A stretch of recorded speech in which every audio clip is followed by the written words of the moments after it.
लीजिए सुनिए मुंशी प्रेमचंद के लिखे उपन्यास कर्मभूमि के 29वें भाग को मेरी यानी समीर गोस्वामी की आवाज में। सब लोग हाँ हाँ करते ही रहे, पर शांति कुमार, आत्मानंद और सेवा पाठशाला के छात्र उठकर चल दिए।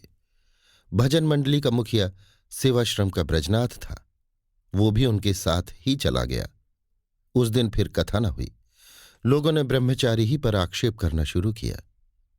बैठे तो थे बेचारे एक कोने में, उन्हें उठाने की जरूरत ही क्या थी, और उठाया भी तो नम्रता से उठाते, मारपीट से क्या फायदा। दूसरे दिन नियत समय पर कथा शुरू हुई, पर श्रोताओं की संख्या बहुत कम हो गई थी। मधुसूदन जी ने बहुत चाहा कि रंग जमा दें, पर लोग जमाइयां ले रहे थे और पिछली सफों में तो लोग धड़ल्ले से सो रहे थे। मालूम होता था मंदिर का आंगन कुछ छोटा हो गया है, दरवाजे कुछ नीचे हो गए हैं। भजन मंडली के न होने से और भी सन्नाटा है। उधर नौजवान सभा के सामने खुले मैदान में शांति कुमार की कथा हो रही थी। ब्रजनाथ, सलीम, आत्मानंद आदि आने वालों का स्वागत करते थे। थोड़ी देर में दरियां छोटी पड़ गईं और थोड़ी देर और गुजरने पर मैदान भी छोटा पड़ गया। अधिकांश लोग नंगे बदन थे, कुछ लोग चीथड़े पहने हुए। उनकी देह से तंबाकू और मैलेपन की दुर्गंध आ रही थी। स्त्रियां आभूषणहीन मैली कुचैली धोतियां या लहंगे पहने हुए थीं। रेशम और सुगंध और चमकीले आभूषणों का कहीं नाम न था, पर हृदयों में दया थी, धर्म था, सेवा भाव था, त्याग था। नए आने वालों को देखते ही लोग जगह घेरने को पांव न फैला लेते थे। यों न ताकते थे जैसे कोई शत्रु आ गया हो, बल्कि और सिमट जाते थे और खुशी से जगह दे देते थे। 9 बजे कथा आरंभ हुई।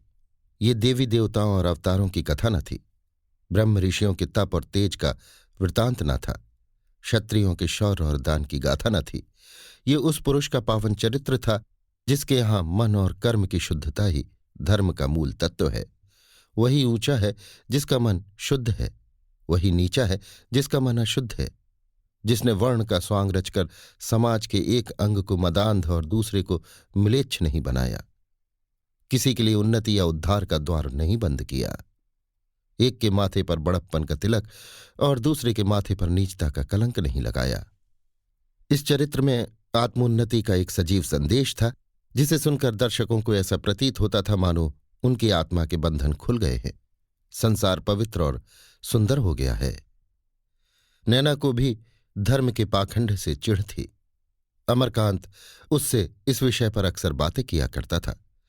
अछूतों पर यह अत्याचार देखकर उसका खून भी खौल उठा था। समरकांत का भय न होता तो उसने ब्रह्मचारी जी को फटकार बताई होती। इसलिए जब शांति कुमार ने तिलकधारियों को आड़े हाथों लिया तो उसकी आत्मा जैसे मुग्ध होकर उनके चरणों पर लौटने लगी।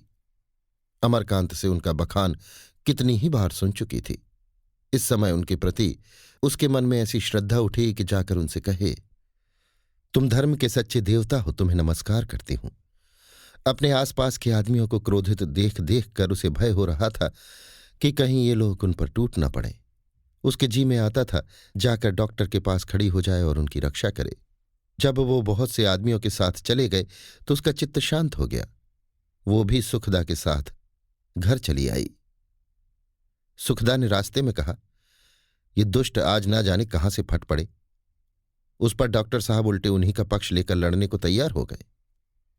नैना ने कहा, भगवान ने तो किसी को ऊंचा और किसी को नीचा नहीं बनाया। भगवान ने नहीं बनाया तो किसने बनाया? अन्याय ने। छोटे बड़े संसार में सदा रहे हैं और सदा रहेंगे। नैना ने वाद विवाद करना उचित न समझा। दूसरे दिन संध्या समय उसे खबर मिली कि आज नौजवान सभा में अछूतों के लिए अलग कथा होगी, तो उसका मन वहां जाने के लिए लालायत हो उठा। वो मंदिर में सुखदा के साथ तो गई, पर उसका जी उचाट हो रहा था। जब सुखदा झपकियां लेने लगी, आज ये कृत शीघ्र ही होने लगा, तो वो चुपके से बाहर आई और तांगे पर बैठकर नौजवान सभा चली। वो दूर से जमाव देखकर लौट आना चाहती थी, जिसमें सुखदा को उसके आने की खबर न हो। उसे दूर से गैस की रोशनी दिखाई दी। जरा और आगे बढ़ी तो ब्रजनाथ की स्वर लहरियां कानों में आईं। तांगा उस स्थान पर पहुंचा तो शांति कुमार मंच पर आ गए थे। आदमियों का एक समुद्र उमड़ा हुआ था और डॉक्टर साहब की प्रतिभा उस समुद्र के ऊपर किसी विशाल व्यापक आत्मा की भांति छाई हुई थी। नैना कुछ देर तो तांगे पर मंत्रमुग्ध सी बैठी सुनती रही, फिर उतरकर पिछली कतार में सबसे पीछे खड़ी हो गई। एक बुढ़िया बोली, कब तक खड़ी रहोगी बिटिया, भीतर जाकर बैठ जाओ। नैना ने कहा, मैं बड़े आराम से हूं, सुनाई तो दे रहा है। बुढ़िया आगे थी। उसने नैना का हाथ पकड़कर अपनी जगह पर खींच लिया और आप उसकी जगह पर पीछे हटाई। नैना ने अब शांति कुमार को सामने देखा। उनके मुख पर देवोपम तेज छाया हुआ था। जान पड़ता था इस समय वो किसी दिव्य जगत में है, मानो यहां की वायु सुधामयी हो गई है।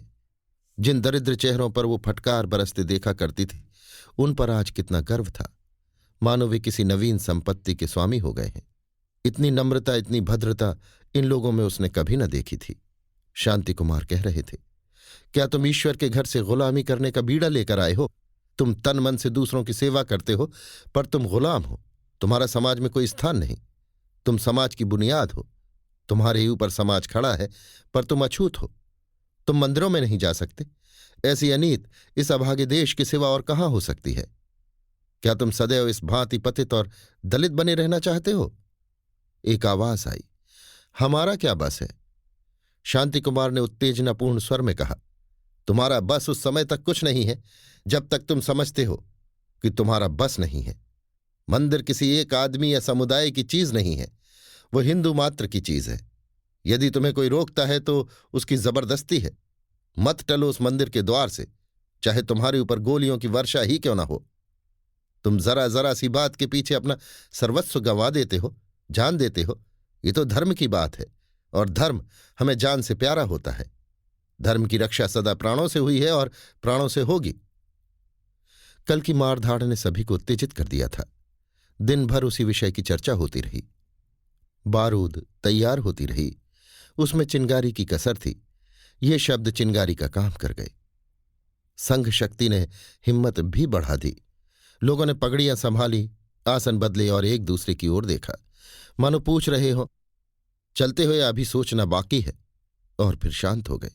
साहस ने चूहे की भांति बिल से सिर निकालकर फिर अंदर खींच लिया। नैना के पास वाली बुढ़िया ने कहा, अपना मंदिर लिए रहें, हमें क्या करना है? नैना ने जैसे गिरती हुई दीवार को संभाला, मंदिर किसी एक आदमी का नहीं है। शांति कुमार ने गूंजती हुई आवाज में कहा, कौन चलता है मेरे साथ अपने ठाकुर जी के दर्शन करने? बुढ़िया ने सशंक होकर कहा, क्या अंदर कोई जाने देगा? शांति कुमार ने मुट्ठी बांधकर कहा, मैं देखूंगा कौन नहीं जाने देता। हमारा ईश्वर किसी की संपत्ति नहीं है जो संदूक में बंद करके रखा जाए। आज इस मामले को तय करना है, सदा के लिए। कई सौ स्त्री पुरुष शांति कुमार के साथ मंदिर की ओर चले। नैना का हृदय धड़कने लगा, पर उसने अपने मन को धिक्कारा और जत्थे के पीछे पीछे चली। वो ये सोच सोच कर पुलकित हो रही थी कि भैया इस समय यहां होते तो कितनी प्रसन्न होते। इसके साथ भांति भांति की शंकाएं भी बुलबुलों की तरह उठ रही थीं। ज्यों ज्यों जत्था आगे बढ़ता था और लोग आकर मिलते जाते थे, पर ज्यों ज्यों मंदिर समीप आता था लोगों की हिम्मत कम होती जाती थी।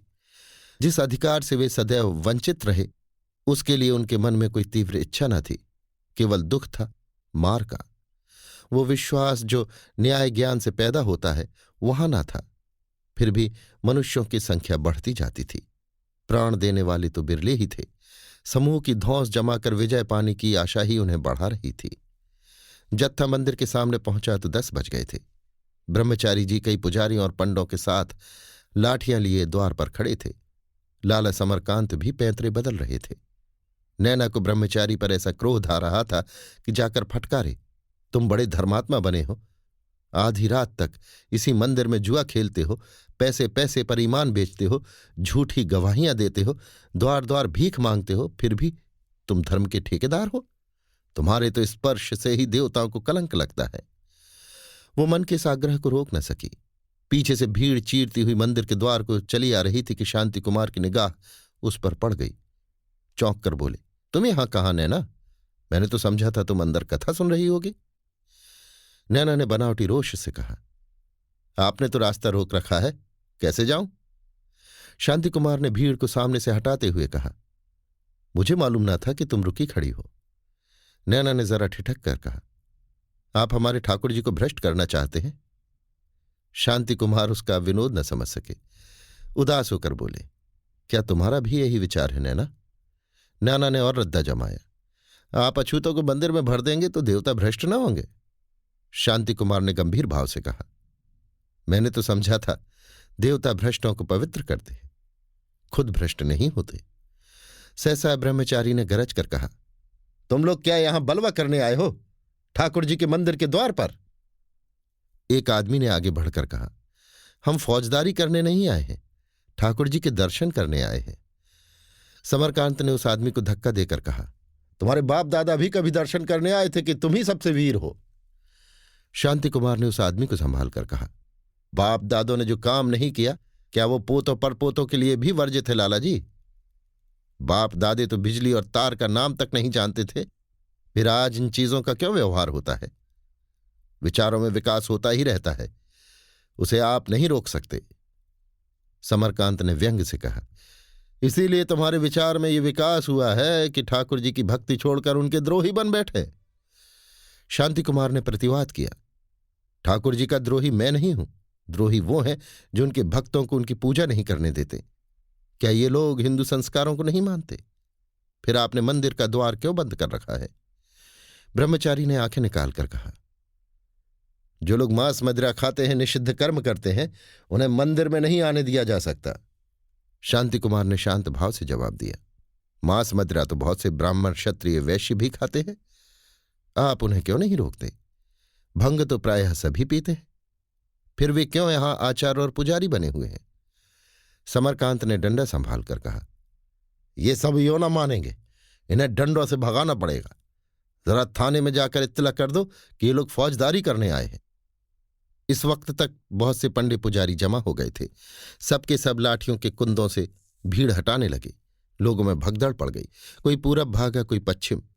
शांति कुमार के सिर पर भी एक डंडा पड़ा, पर वो अपनी जगह पर खड़े आदमियों को समझाते रहे, भागो मत, भागो मत, सबके सब वहां बैठ जाओ, ठाकुर जी के नाम पर अपने को बलिदान कर दो, धर्म के लिए।